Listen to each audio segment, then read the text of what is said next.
একটা পুলিশের প্রথম দিন আসলো পুলিশ ও বাইরে একটু সাইডে কথা বলবো।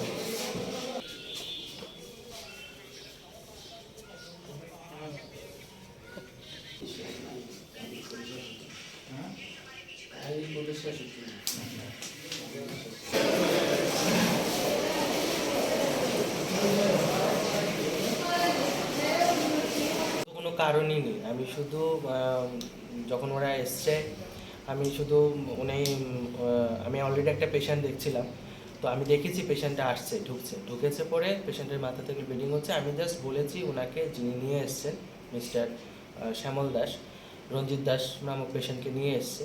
আমি শ্যামল দাস মহাশয়কে শুধু বলেছি যে এখানে দাঁড়িয়ে থেকে লাভ নেই, বসে থেকে লাভ নেই, আপনারা ড্রেসিং রুমে নিয়ে যান ওনাকে।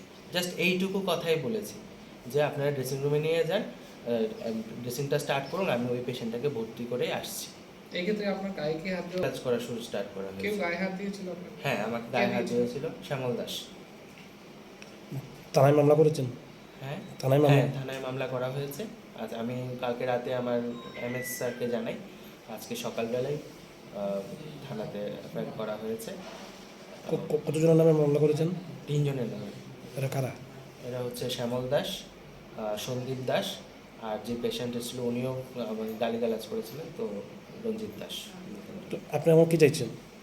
আমি চাইছি ওদের নন ভ্যালুয়েবল পানিশমেন্ট হোক, কোনোভাবে ওদের জামিন না হোক, এবং আমার যে মানহানিটা হয়েছে সেটা তো আমি ফিরে পাবো না, কিন্তু অ্যাটলিস্ট যাতে পরবর্তী সময়ে এই জিনিসগুলো বন্ধ হয়।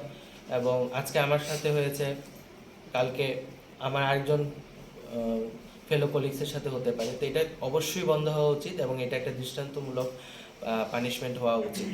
আমি